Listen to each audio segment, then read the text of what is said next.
Hello everyone and welcome back to Chronos Plays Persona 4 Arena. Today, who are we fighting? Actually, I don't know if we're fighting anyone. I think we stopped before we even ran into our next opponent. I backtracked the way I came and ran outside. Suddenly, I am enveloped in a tidal wave of sound. These are human voices. Cheering comes from an enormous crowd. I turn around and a thick mass of people runs towards me out of nowhere. There are boys and girls in school uniforms. It was clear that everyone is looking at me. This is impossible. How did I fail to detect so many humans? But then I noticed it. There are white noises coming from... there is white noise coming through all my sensors. It is the same feeling that I had before fighting Kanji-san. What is this? As I stand in thought, the students close in on me. I ask what business they have with me, but the uproars drown out my voice. I cannot attack them, so I have no choice but to edge backwards. You could attack them. No one's here, Aigis. You have guns. Soon my back is against the wall. I look around for an escape route. Luckily, there was a door beside me. I hurry inside to find shelter. I would not call this shelter. The room I have entered appears to be spacious. It is dark here, but I believe it is the gymnasium. Here and there, folding chairs and gym equipment are piled in heaps. It looks like the results of some strange ritual. Suddenly, a light shines in the corner. Upon close inspection, I can see a monitor showing something. It is airing some familiar faces. Ooh, anime. Oh, is this the opening? Friends, yet powerful foes. The desperate fighting So, I guess they didn't expect us to be here, right? So, I guess they couldn't edit one with the Persona 3 characters, I guess? I don't know. May the manliest of all men come on down! Unless, you know, it's a woman. Naoto, the sister complex kingpin of steel, you Narukami! It's only natural. It's not natural, dog. By day, hero by night, Captain Resentiment, Yosuke Hanamura! Everything that bores me has gotta go. A spunky dragon with deadly legs, the carnivore whose discarded womanhood, Chie. Were those loafers? You need to eat more meat! Please escort me to the ring, my prince, the unconquerable Snow Black, Yukiko Amagi! I'll finish you in one strike! Blooming roses and bulging muzzles, the blood-curdling beefcake emperor. I mean, he's not even in the tournament anymore, right? I knocked his ass out. Of romance. The body of a child, the brain of a genius, the 2000 IQ killjoy detective, Naoto Shirogane. It's an accurate Is this IQ. an army of idiots? Fight and survive towards the one throne waiting at the end. The P-1 Grand Prix, where fierce fights will be fought. The battle begins tonight. Fair enough. All right. I guess they show that in everyone. For some reason, I didn't think they were going to show that with the Persona 3 characters. I'm not sure what to say about that video. It seems to be modeled after the promotional videos for martial arts tournaments. I noticed appearances by Kanji-san and the host, General Teddy. The other people shown must also be participants. It is safe to assume they are all Persona users. As if watching my reactions from somewhere, General Teddy appears on the monitor, replacing the video. Looks like you're officially getting in on the action. Welcome. Look, everyone, another challenger. This Teddy in this story sounds nicer. Well, this General Teddy. Without warning, there is a loud sound. All the doors in every direction open at once. Excited students pour in, cheering and yelling. Before I know it, I'm surrounded by people with no means of escape. General Teddy grins at my situation and raises his stubby arm. Well then, bring out the next opponent. He does have stubby arms, doesn't he? A spotlight shines on the spot where the crowd parts. A female student can be seen. She has short hair and wears a sweatshirt. She looks very athletic, Chie. I recognize her face from the video. Her name was Chie Satonaka. She steps in front of me, bouncing from foot to foot. I heard that you're elbowing in on the tournament. Suits me fine. Let's do this! As she finishes her speech, she takes a fighting stance. Just then, a gleaming silhouette appears behind her. It is another persona. Chie-san extends her palms facing up and motions her with her fingers, taunting me. Okay, Bruce Lee, calm down. She's ready and raring to go. This is strange. Understatement. Chie-san's willingness to fight is odd enough, but even stranger are the students in the crowd. Even when seeing a persona up close, they show no signs of alarm. Come to think of it, how did they get here? I cannot believe that they are all persona users. But even if they were, would they be so excited over such brutality? While stuck in a mysterious world filled with potential dangers, that does not seem likely. Perhaps my basic assumptions are faulty. Could they, like these buildings, be unreal? I cannot jump to conclusions, but I decide to take the offensive. I turn to the monitor. General Teddy is bouncing up and down gleefully. I will fight on one condition. Which is? Interesting, he answered me.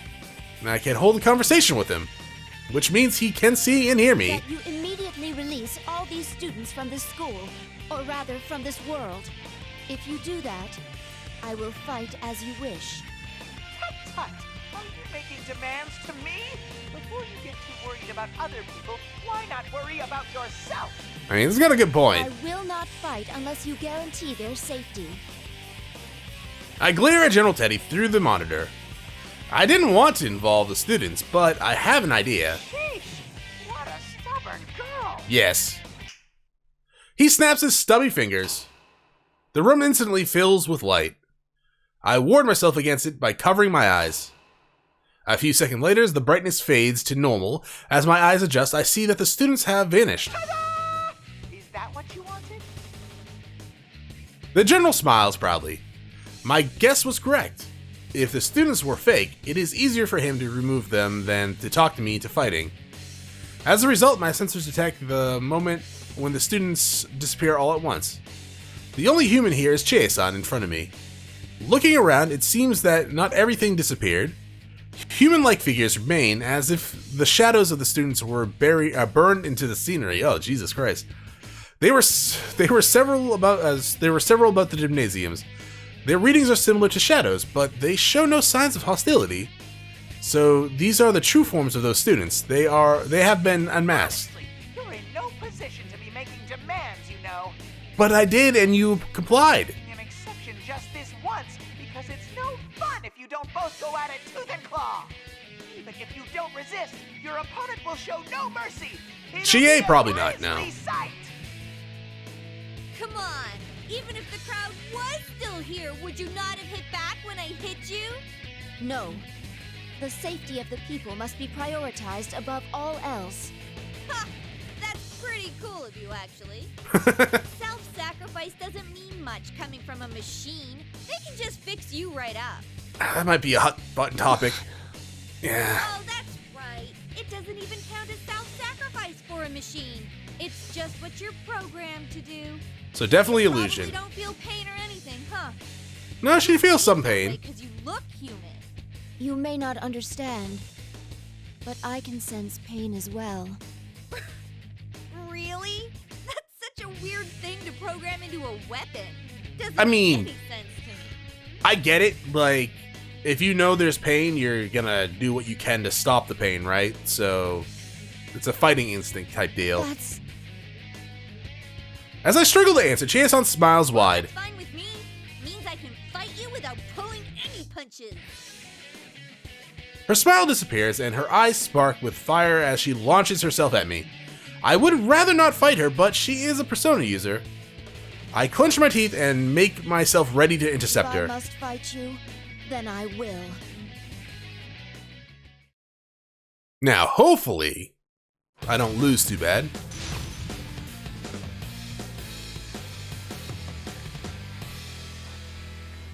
Yeah, last time I fought Chie, she was like a cakewalk, but that was with you, and on normal.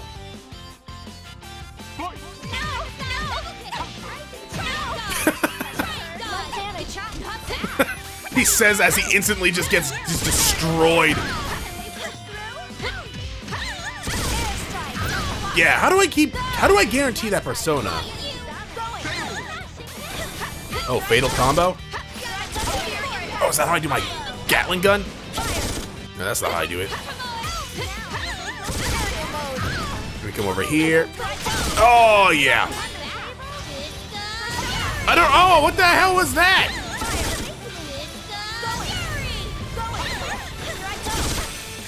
Oh, come on now. Stop doing that. Stop doing that.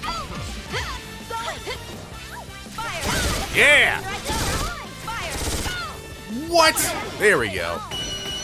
It covered over me. I guess. Oh, sheesh. Wow.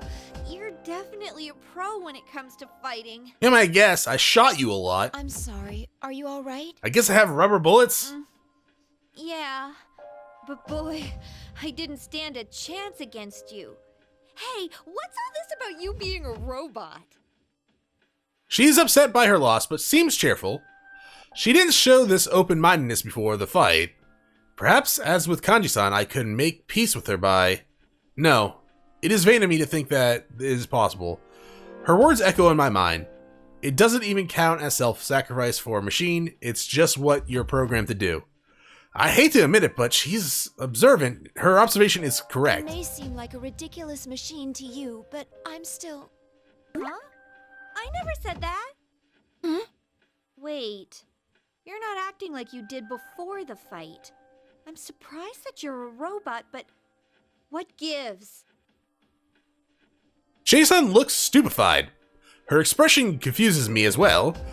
I guess this is before Chie would have realized. She stated it clearly, yet she doesn't remember. Then something hit me. Didn't things go similarly with Kanji-san as well? Could it be that something was done to the participants? No, I should avoid drawing conclusions based solely on speculation. Besides, there's something I must do first. That reminds me. I haven't introduced myself yet. My name is Aigis. Looks like we let our fists say too much before we opened our mouths. I saw the introductory video. You're Chie Satonaka, correct? Yep. Oh, you can just call me Chie. The carnivore who's discarded womanhood. Okay, you didn't need to bring that part up, and I didn't discard anything. I can use a persona, but I'm just an ordinary high school student. I wouldn't say ordinary. So anyways, are you, seriously a machine? No fooling? I think Chie's excited. Yes. I was created as a weapon for a certain purpose. It may be difficult to explain to you. Nah, I can tell from the fight you're telling the truth. Huh. So you're She didn't pull not guns out of her ass, that's true. Then again, it'd be pretty nuts for someone to come out here to cosplay. Speaking of which, Chie-san, can you tell me what this place, this world, is? I confess that I am looking for someone. While pursuing them, I heard the rumor about going inside TVs and ended up here. And we just did it. Oh, right. You can use a persona. That's how you got into the TV. Where should I start? I don't know exactly how it works, but this place is supposed Why it's only to an be a Inaba. realm formed by human thought. By thought, does that mean this is someone's mental landscape? I wouldn't say someone. I guess so. Then we've physically entered a mental world through a TV, no less? How can this be? I know, it's pretty mental, To right? tell the truth, I But, never understood it so well myself. There was this insane monster thing around town up until early spring. It created this whole world, and I got my persona because of what happened in here. Chie-san folds her arms with a troubled look on her face. Come to think of it, all this stuff should have been over and done with. Yeah. But you see that ad showing on the monitor over there? It suddenly started getting shown on TV in reality. There's no way we were gonna stand for that crap to be shown. So that's why me It and my was pretty friend came in insulting. here to put a stop to it. Your friends are here as well? Yeah, a couple. Also, that Teddy guy who's hosting this, plus the girl Rise who's serving as commentator. They're my friends too. Well, no. They're acting so weird. She lets out a sigh. Sorry, listen to me, babbling away. Do you think you can find this person you're looking for? Actually, Could whoever it is get in here? I don't think normal people can enter the TV. They need to be pushed in. To tell you the truth, I have already encountered one such person, but I tell her about the girl I saw. I give her all the details that I can remember. I mean, don't you have like a really good memory because it's the whole like hard drive thing? I recall that she called herself the student council president. She did not seem aware that she was inside the TV. Oh, you mean the girl who was calling herself the student council president? That's literally what she just I saw said. her too. She was yelling into a bullhorn to stop this foolishness, but then she ran off saying she was gonna go talk to the tournament's host. she was wearing the same skirt that you are, Chie-san. It seems to be part of a uniform. Are you acquainted with her? No, I don't know her. It's funny, that girl said she was elected last week. But if I remember right, our student council president was a guy. I have many doubts about her. I must meet her again and figure her out. Thank you. I now have a better understanding of the situation. Well then, I should be going now. I would like it if you could come along, but I know, I can't leave here, right? I'll stay put for now. That's gotta be like nerve-wracking I being will stuck come in a back room for you like that. later. You may find it hard to trust me, but No, I believe you. She's very trusting. Chie-san replies unhesitantly. I've been through so much over this past year that I'm pretty confident I can read people. Well, Honestly, though, what other choice do I have? give or take. If you run into any of my friends, tell them I'm okay. After you kick their ass. I will. After wiping the dust from her right hand with her sleeve, Chie-san extends it to me. Aigis-san, right? So, if this was some fighting manga, we'd beat the tar out of each other, then shake hands in the end as best You're friends. such a nerd, Chie. A powerful I love it. enemy can become a powerful friend, you know? I clasp her hand. She smiled in embarrassment. Friendship can do amazing things. I saw that. for Friendship is myself magic, last you're year. right. And you and I can be friends too, so, you don't need to talk like you're just an object. Chie-san. Don't look at me like that. You're embarrassing me. Come on, get going. Go! Hurry! Yes, I'll see you later. Yeah, sure. I mean, I thought Aigis got over most of her objectification, I guess. Would that be fitting here?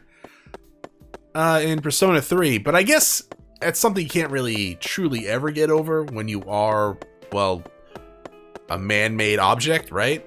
Even with your own, sentience and personality and stuff like that. It's always going to come up eventually, especially when you're not full, like when you don't look the part, right? Energized by Chie-san's words, I run towards the entrance. I turn around and wave to Chie-san. There is more at stake than Labris. I must protect these people. I swear a vow to myself and leave.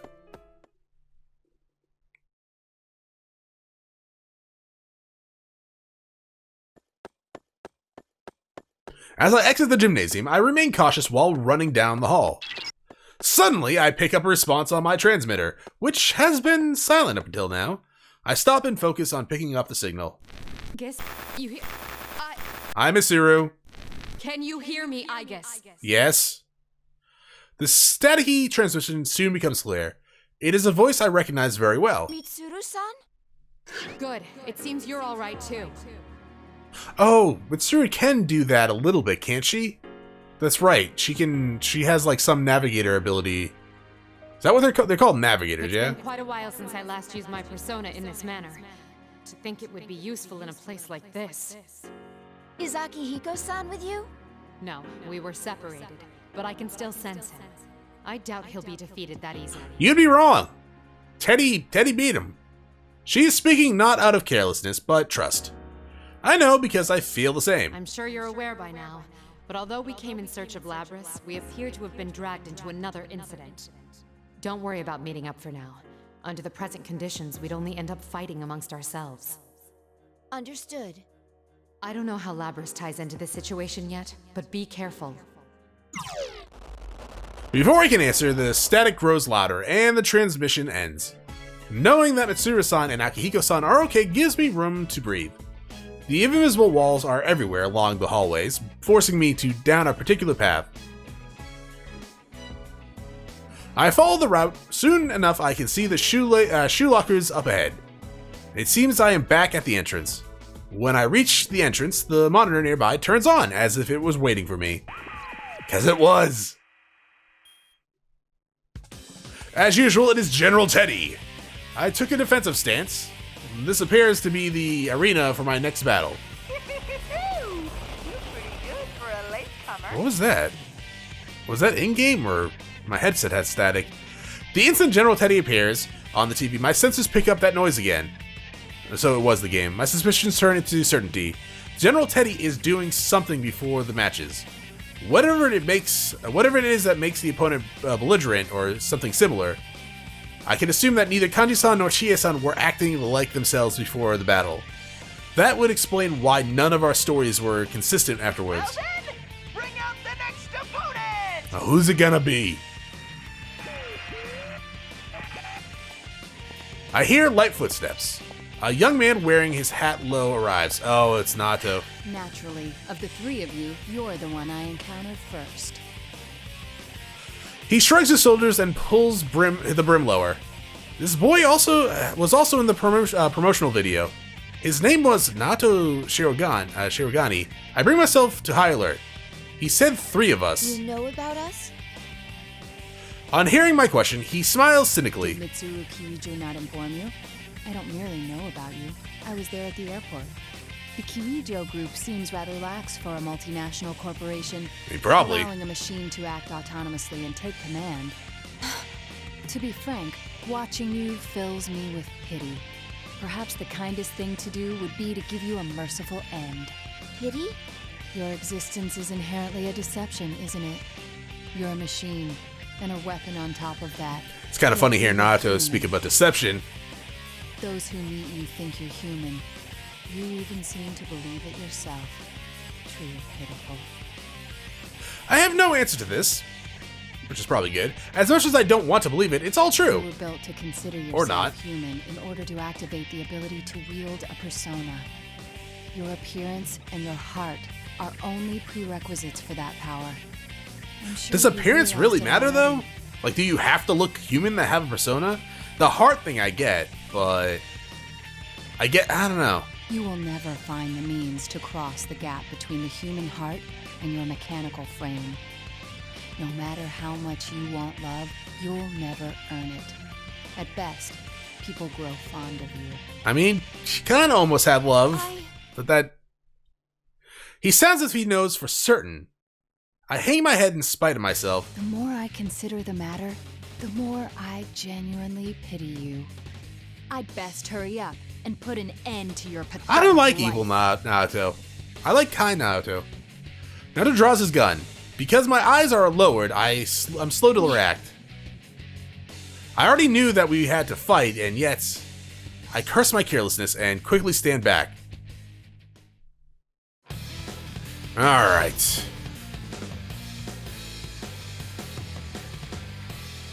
Now, last time I fought Naoto, pretty easy. Kept shooting the ground for some reason. I don't know why. Maybe she doesn't really like grounds. Or maybe she's just really bad. I don't know. Okay, maybe not.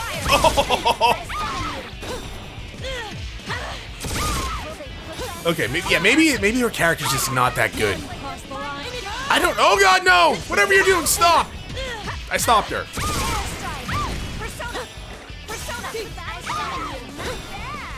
Okay, yeah, she's I feel bad, but okay.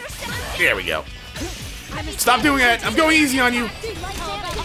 Stop shooting the ground! Why do you hate the ground? Oh, you reflected it! You dodged, huh? Oh, gotcha! Okay, it was going really easy, and then she started kicking my ass. Oh, the shadows back there are creepy. Hi. Naoto-san slowly gets up. She is staggering and still slightly dizzy. Oh, she now, huh? I watch carefully for any change in her behavior, but I am surprised by what I hear Are next. you thinking what I'm thinking? The mastermind behind this tournament may have some means of fogging our senses. Were you suspecting that as well? Yes. Seeing me nod, Naoto-san smiles. Then we're in agreement. Its aim appears to be to make friends fight one another. Though it's a mystery to me as to why it would do such a thing. Fun. Naoto-san brushes some dust off and walks towards But me. the battle is over and the interference has been lifted. Given past examples, the pattern is clear. How about it? Why don't we talk things over? I have no objection. Naoto-san seems to understand everything.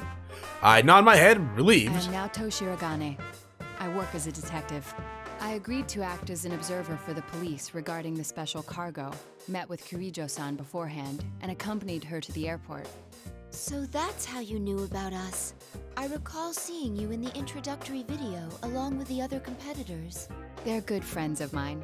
I attend Yasogami They're High, the same good school friends as of them. mine. I see. So after you finished your business and returned to your hometown, that video appeared on TV. Is that correct? That's right. At least that's what I should say if I wanted to feign innocence. What? The real reason I came here is because I was tailing you. It was for a secret investigation. For who? Naturally, I cannot reveal my client or what their aims are. She gets paid for but secrecy. I'm sure you have your own secrets to keep. What do you think? As long as Probably we're the in the same government, boat, right? Why not cooperate? I become tense when she mentions her secret investigation, but that is not important now. I see. It would not be wise to continue to stand in each other's way in this situation. Also, I get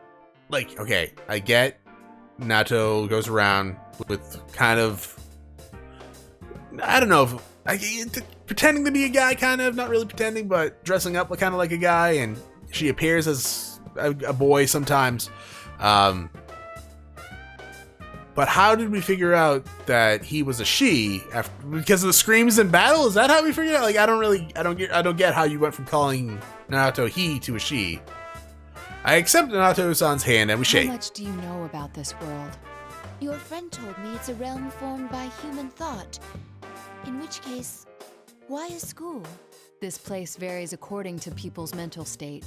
When someone enters it directly, they have a much stronger effect on it. For a normal person with no persona-based resistances, a dangerous situation will arise where their shadow goes berserk. That happened frequently in the case I was involved with. Yep, last that year. happened all the This goddamn small time. School may have something to do with it. I consider Labris. According to her specification, she should be able to use a persona, but did this come from her mind? Why a school? And why Yasogami High School of all places? She has no prior knowledge of the place. Oh, that's actually a good point. But I guess she didn't come here on her own though, right? So someone probably threw her in. And they're the ones with all the illusion powers, and they're the ones that know about the school? She has never even visited Inaba, but if that girl is Labyrinth, she undoubtedly has a heart. It is possible that something like what Naoto-san suggested could I happen. assume you have a theory already? Yes. Thank you very much. I believe I'm slowly starting to understand what's going on. I look down the path ahead, but before I go, I turn and ask Naoto-san a question. Would you mind telling me something? Why did you tell me about your secret agenda? I suppose because it wouldn't be fair otherwise. A wiry smile spreads over Naoto-san's Given that face. I cannot leave here and must trust my friend's fate to you. It would be unfair to continue deceiving you. But not only that, you carry out your duties with little care for your true appearance. You and I are not on equal grounds there. My true appearance? Consider it a sign of my respect for that. I still seem to have a soft spot. Naoto-san's smile fades, and she looks at me solemnly. Aigis-san, I ask only one thing of you. Please save my friends. That is my intention. Thank you. I'll wait here, secure in knowing that. We nod it to each other. Chie-san, Kanji-san, and now Naoto-san are all so different, but they are connected by a strong bond. That is an understatement. They're all very extremely different. None that fills my heart with I am warmth. curious, though. When you refer to your true appearance, do you mean the fact that you are a woman? Oh, okay, so you just no. What? Am I mistaken? Oh, well... Your clothing hides it, but my sensor scan shows the body measurements of a human with female proportions. What do you mean? How much can you see? Suddenly, Naoto-san loses all of her composure and turns red as she covers her chest with her arms. What happened? I don't think I said anything to warrant such a reaction. Just then, General Teddy interrupts over the monitor. Hey, enough with the chit-chat! Hurry up and move on to the next! Would you like to know your current measurements? Oh god. From top to bottom, they are...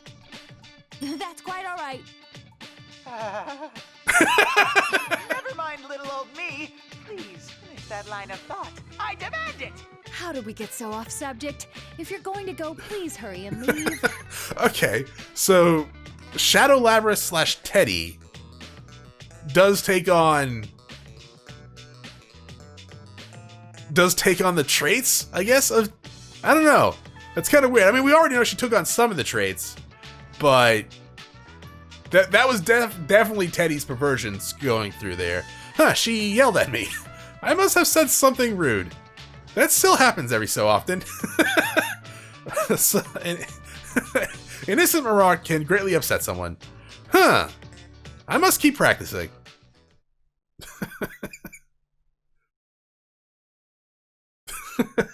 I like these little interactions between characters. I climb the stairways and notice a silhouette in one of the classrooms. Looking carefully, it could be that student council president, Labrys. I will be relieved if I have caught up to her so soon. But the hand I raise to knock on the door inadvertently stops. Wait, could she be my next opponent? She wasn't in the promotional video, but neither was I, yet I am being forced to fight in the Grand Prix. But there's no point in worrying about that now.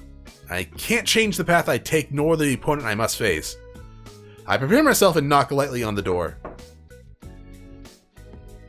You're that girl from before. The girl turns around and notices me. I set foot in the classroom. There is no immediate interruption from the General Teddy. It looks like he has not scheduled a match between us. I breathe a sigh of relief. What are you doing here? Ain't it obvious? I'm cleaning up the classroom. It's no picnic, but with people running wild and wrecking things. She takes down the chairs piled on top of each other and lines them up. After a few runs, she takes a breather. Though she's complaining, there's a gentle smile on her face. I guess this is all in a day's work for a student council president. We'll look back on it and laugh, right? Probably not, no. There's probably going to be a lot of therapy in this. You seem like you're having fun. That's because I love my school. Even the chores are fun for me. The reason I wanted to be president is because of that. Oh, it can be rough when things get out of hand like this. But it's dangerous here. You must leave at once. Won't you come with me? She seems confused by my words and tilts her head to one side. You're worried about me? Hey, I'm the president. And you might not think so to look at me, but I ain't no slouch in a fight. I'll be fine. No, that's not what I mean. How should I put this? She still has no idea of the danger. She walks up next to me, takes a long look at my face, and giggles. Your clothes are pretty out there, but I can see you mean well. Thanks. Some of these students won't listen to a word I say.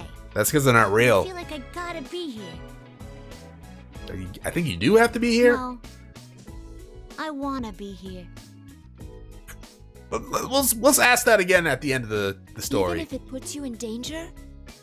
You're really a drama queen, aren't you? Who's to say I'm in danger for sure? Besides, Her eyes burn with affection for something dear to her. even if you're right, I'd want to stay here. There is no need to test her commitment. It is consistent with the fact of this world being created. Then, is she human? I always wanted to go to school with everyone, just like normal. That's all. Does that imply you couldn't do so before? You're asking me that now? Honestly? Back then, So does she know now? No, she doesn't know. It's kind of slipping out though. She stops abruptly. I wait patiently for her to continue, but her face twists with suffering. She puts her fingers to her temple. Her knees begin to buckle. What's wrong? Weird. The past, How come it's... She begins to fall, and I catch her. At that precise moment, there is a strong reading from my fingers as soon as I touch her. It's so strong, like touching a hot stove. This is the same reading as when I first stuck my hand into the TV. It is coming from a personality module, a piece of lost technology called Plumes of Dust by the researchers due to its shape. I have one inside me as well. This is not merely strong evidence, it is conclusive. There are still questions to be answered, but this girl can be none other than Labrys. At the very least, she's not human. Sorry, I'm not feeling so good all of a sudden. The memory she is trying to access is causing conflicts with her current level of awareness. If she tries to remember, she will not be able to maintain her mental state. The memory is that charged.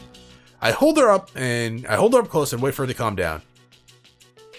Or I hold her close and wait for her to calm down. But her reaction does not improve, it gets worse. She shakes violently as if electrified. Suddenly, bright light bursts in front of my eyes. Is something flowing into me? I quickly let go of Labrys, but what is with this text, but it does not fade easily. Images I don't recognize flow together in my mind or head, one after another at incredible speed. Are these Labrys' memories? The torrent of data finally subsides. I analyze the data to find out what happened, and then I understand. It did not flow into me. This data was already dormant inside of me. I am the last number of the Anti-Shadow Weapon Project. I inherited all the data from the previous models of the same type, both the tangible and intangible. Labrys' memories were part of it. Normally, the developers would not upload data into me that was unrelated to battle, but the Plume of Dusk is a black box. It is possible that something was transferred somehow through that. Thinking about it, that might have been the reason I thought I saw Labrys at the airport. So she wasn't really there. Okay. My glimpse of the newly awakened Labrys caused my buried records of her appearance to be called. Perhaps that's what happened? Unfortunately, the memories I have just accessed are in complete disarray. I can't just flip through it like an album. The video records were not in chronological order, making them useless in their current state. However, there was one memory that left an impression on me. The sea. That cerulean sky and lingering clouds. The emerald blue water. All of the other memories are cold mechanical rooms or the night sky, but this one is different. What was that just now? Labrys staggers as she stands.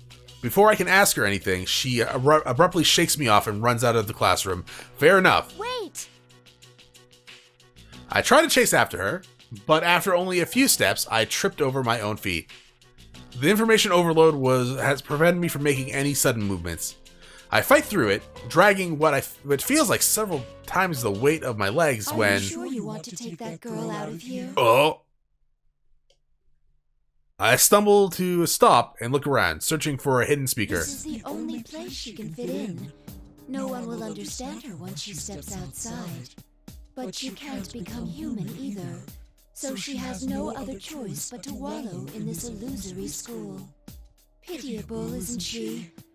But this is the only way she can be happy. I wouldn't say only way. Are you going to take that from her? Who are... I stop, suddenly realizing the answer to my question, and catch my breath in my throat. This voice, it's mine. What will you do after you take her from here? Lock her up in a box again? Actually, what was our plan for that? Make her part of the team? How cruel. No wonder she ran away. I mean, if that is the plan, Labrys, run. Just keep running. Ran away? What are you... You don't mean... You finally figured it out? Labrys wasn't brought here by some sinister mastermind. She escaped on her own and came here. That can't be. Is that true? The suspects in the hijacking case... I'm sure you've seen the opponents you fought so far robbed of their sanity. Have you forgotten already? You're saying that... They're not robbed of their sanity, though. Yes. Her heart gave birth to this world, and that power is one of her abilities from some special equipment. With a power like that, wouldn't it be simple to control a number of ordinary people? But she's not controlling the action. Maybe it's different for ordinary people compared to Persona users, but she's only twisting our words that we hear. She's not actually twisting us, though. She's making us hear things from other people, but I don't know. It's true that the hijackers were confused and that they were signs of some mental interference. It does seem strange to go to so much trouble to come to a place like this. If she did in fact do this, then she must face herself. What gives you the right to say that? I don't like Shadow Aigis. She sounds way too, like, seductively sinister. Suddenly the tone of her voice changes. She speaks very gently, like a parent correcting a child. You've experienced suffering before, too. It pains you to have a heart, knowing that you can never be human. Even if there was someone you considered to be worth fighting for, you can't be a real companion to them. That's why you chose to protect them as a weapon. But in the end, you still lost them. What do you know about me? Mere words. No, don't say it, Aigis. To abandon hope. A brave bluff. But a tool like yourself can never be a true partner for a human. Doesn't your heart yearn to be by their side and to be loved? It hurts so much that I wish I could go back to how I was before I gained a heart. Has that really never once crossed your mind? I'm pretty sure that she said that once.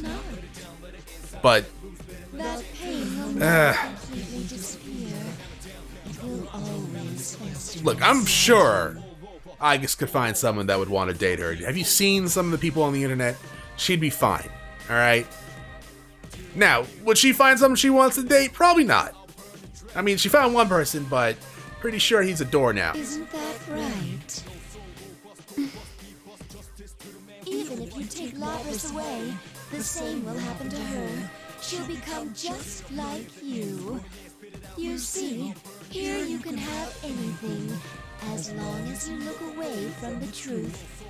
That doesn't just go for Labras, but for you too. Even the things you have lost forever. Here, Ooh. you can have them back.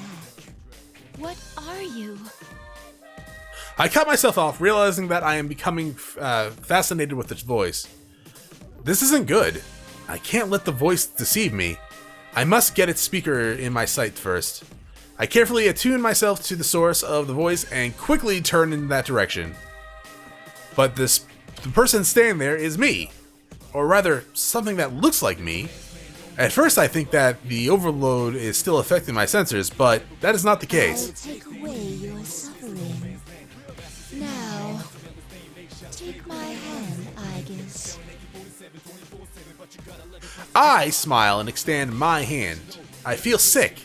This is very confusing. I don't know what to do. My mind advises caution, but my heart doesn't listen. But all of a sudden, a door opens in the corner. Pardon my interruption of this seemingly trivial conversation. Hi, Elizabeth. Seemingly trivial conversation. This unexpected event brings me back to reality, and I realize I was nearly seduced by its promises. On a second look, I can see a woman beyond the doorframe. That distinctive blue dress. I recognize the attire of the elevator girl. Her name was Elizabeth-san, I believe. But why is she here? Elizabeth walked right in and stands in the center of the room. There is nothing outwardly abnormal about her pose, but it is as imposing as a battle stance. She opens her thick, leather-bound book, then smiles dauntlessly at the other me. Excuse me, but I would like a word with this lady over here. Would you mind leaving? Who are you? If you don't leave the two of us, I must resort to giving you a hearty thrashing with my book. Oh, do it! It's a hardcover, leather-bound edition, and is quite powerful. Enough to do over 4 digits on average, I'd say. Ooh! Without warning, the pages from the open book overflow with light. I don't believe this. The other me's face flinches in pain, and she vanishes into thin air while spitting a curse. Did she cease to exist? I can no longer pick up any readings on her. The tension leaves my body, and I collapse to the ground. While I'm there, Elizabeth walks towards me. I first met her 2 years ago. Her attire is somewhat strange, but the place I met her was even stranger. A blue room. That is the only way to describe it. Describe that mystical place. Its residents called it the Velvet Room. I do not believe it's at all part of the real world. There, Elizabeth was one who governs power. She helped me to grow spiritually by introducing me to the power of personas, so this does take into account the answer. Okay. I wasn't really sure, because I guess this game was made before the Golden, so like before Golden Edition Persona 4. So at least Persona 4 Arena, the base version, was made before Golden. So that's why it doesn't take into account that. I wasn't sure how they were going to deal like the special versions, though. Like, I don't know, the definitive version's probably the better way to describe that. I never imagined that she would leave that room, let alone that I would run into her here. Yet here, her appearance here has saved me. I'm sorry for that. Thank you for saving me. Did I save you? She stares straight at me, then lets out a long sigh of disappointment. I was on a journey for personal reasons. But I sensed some extraordinary powers clashing against each other and came to see what all the fuss was about. Only to be met with this bitter disappointment. I am baffled by her candidness. Please stand. Have you already forgotten the enlightenment you gained before me once? Has it escaped your prodigious goldfish-like memory? It seems that I must once again ascertain what you are truly capable of. Oh, she wants to fight. She speaks in tones as if she's engaging in everyday conversation and opens her leather-bound book again. I suddenly feel the deadly force of her intent, fierce as a gust of wind. Something about me has disappointed her. I know that much. But I clearly have no time to ask her what it is. Here goes. Probably that your shadow appeared. It's not supposed to do that. The cards will decide your fate. Alright, that's going to be it for this episode. Thank you for watching. If you enjoyed the episode, press like below. If you're not subscribed yet, why don't you have my video section? Check out some of the content, see if it's to your liking. If you're interested in watching me live stream at twitch.tv/ChronosPlays, give my channel a follow to be notified when I go live. Either way, thanks for watching. Hope you all have a great day.